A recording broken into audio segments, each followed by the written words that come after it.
Sup Shredders, my name is Logan aka Spiderhands and welcome to an SP Reviews where today we have ourselves a track by an ex named Mighel Akando titled Solo Missions, which has been produced by Unknown. And if we switch over to here, we have ourselves the track on YouTube. I think we have a little bio here. Solo Missions is a song about depression, losing friendships, betrayal, loneliness, anger, and finding my way back from the darkness that consumed my mind at the time. Eventually gaining perspective through these challenges and turning them into strengths rather than weaknesses, I emerged from the darkness, shining brighter than ever before. No longer a victim of my reality, rather the co-creator. And yeah, that's awesome. So we're gonna listen through this track from start to finish and hear what we think. Let's do it. Let's go. What do we have? Oh, loving the vocal chops with the piano line. Oh, that production is polished.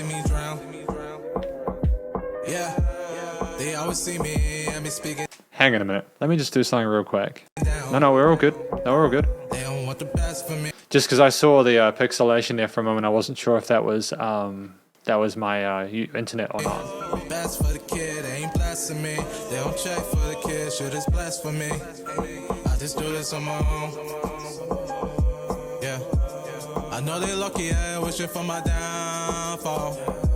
Hey, I can't be focused on the things that hold me down, no. I'm loving the cool response between the main vocals and the backing vocals. I'm also digging the tightness of the production and the side chaining those kicks and the snare drum and the tone of it and the presence of it. Ain't no way to be free. I always wanna try to see me down, drowning cold. Not a lot of real ones down this road. They don't see me, so they need to speak down. Drowning cold. They want me. I like the way the vocals are panned to the sides as well, and the hi-hat there is nice and resonant without being a little bit too much. You know, sometimes you can get a little bit of a peak in that 3 or 4 kilohertz range, but it's been mixed and mastered well. Yeah, you wasn't down in the first place. Fuck it, I just do this on my own. You wanna kick me in the rep, girl. You wanna go silence on the lamp, girl. You never thought I could make a hit, girl. And the funny thing, everyone a hit, girl. One wow, never call. Speaking down my life, he ain't wipe top it all. Miserable about your place, hope he hoping not fall. Pray to the face, but emotions so scrawl. I'm liking the repetition of these vocal melodies as well. It's a very conversational musical performance, you know. He's not trying to overhype it or anything like that. It's like he's trying to be sincere with the way he's approaching you as a listener. I had dark nights, but it's back to light. Depressed for a while, now it's back to life. I got great news for you, ain't acting hype. I got no time for you if you ain't acting right. So we dab on the low until we can't get faded. They throw traps on the low because it can't escape the matrix, yeah. Wanna see me down, drown in the cold. Wanna see me down, yeah, I know. It's a groovy drum beat and the accompaniment is fantastic, but obviously what the lyrics are discussing are quite intense. You know, it's someone who has just come out of that hole and, you know, they seem relatively relieved to be out of there, but they've gone through some stuff, you know? Yeah, and it sounds like other people wanted them down. I'm glad that he didn't let them push him down, you know?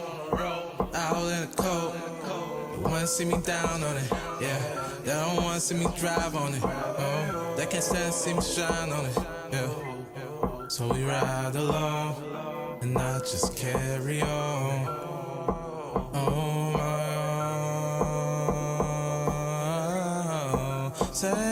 Okay, I'm assuming that yeah, obviously this is the single art here as well. Just to comment on the way that the actual the motif is. You just got those 3 chords, right? Is there variation on the second time? Yeah, I got to carry on. Yeah, life amazing. Yeah, I'm just embracing me. We'll carry on.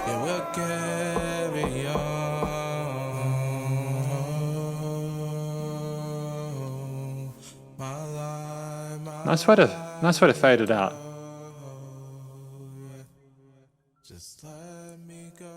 Really gentle fade out, actually. I'm kind of digging that vibe. Mighel Akando with yeah, Solo Missions. Interesting, because this is the conclusion of my review of this track by Mighel Akando.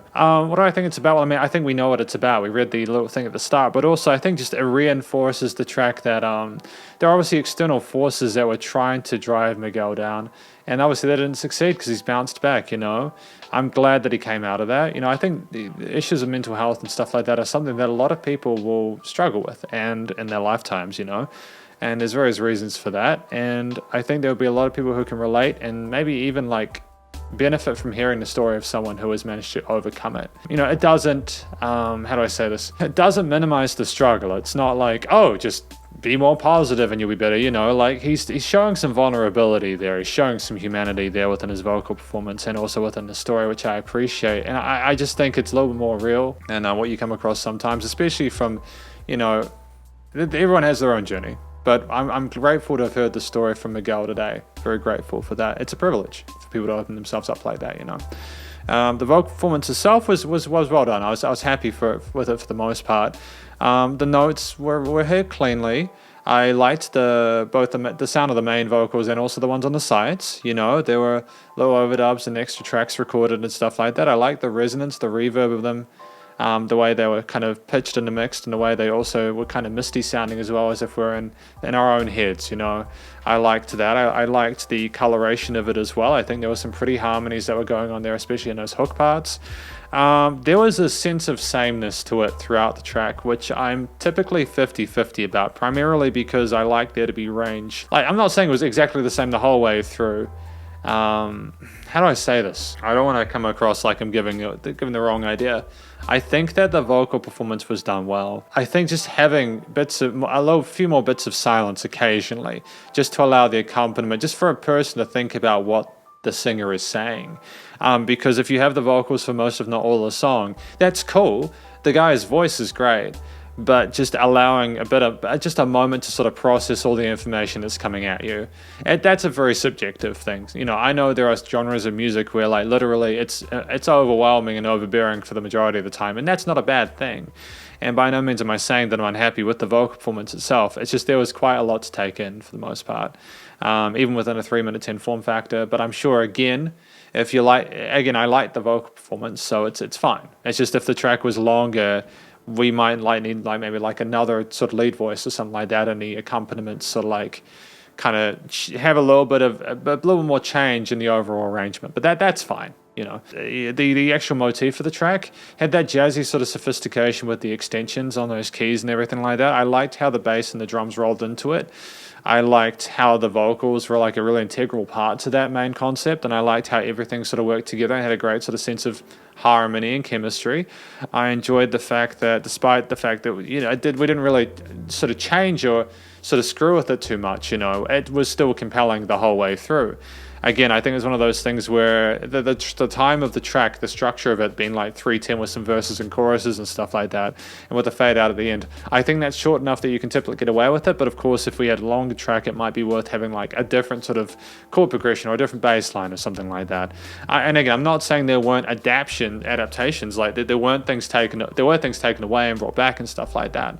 So it's not like I'm saying that it needed to be changed. It's just, yeah, I think for the length it was, the idea of having that one main motif throughout worked. The actual performance with the instruments like the keys and the bass and everything like that was fantastic. It was nice and colorful, really pretty sounding. It kind of made me imagine someone who's sort of sitting in a room, kind of like trying to sort of like speak, sort of talk it out, like kind of go, oh, you know, and it goes with the friendliness of the actual vocal performance itself. We have someone who goes, oh yeah, definitely, you know, I enjoy listening to this guy sing, right? So when you've got a similar softness and gentle nature with the backing instruments and the other parts of the rhythm and harmony, you've got yourself a really good combination there. So well done on that front.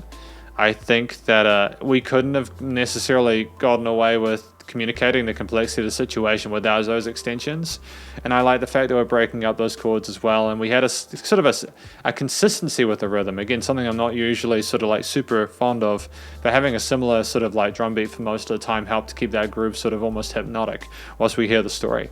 Finally, the recording, mixing, and mastering, the production was great. You know, I liked there was great recording quality. I like the vocals and the various instruments, whether they were recorded or sampled. You know, I'm keen on that. You know, it's good. The EQing and filtering and placement of things in the stereo field, especially with those backing vocals and a little bits of automation and stuff like that, were phenomenal. There were no weird resonances or anything like that as well. Things were nicely EQ'd and notched, and like in the frequency spectrum as well. The limiting compression was nice and tight. And I think just I have to be thankful for the fact that as a first impression, it sounds quite professional. So well done to Mighel Akando with Solo Missions. This is effectively my review of the track. Hopefully you enjoyed it. If you did, please do go show Mighel some love via their various social medias and a YouTube page. And stay cool, stay safe, and please remember to support your local musicians and artists at this point in time, as either help more than ever with all the crazy stuff going on in the world. And I'll catch you in the next review. Spiderhands out.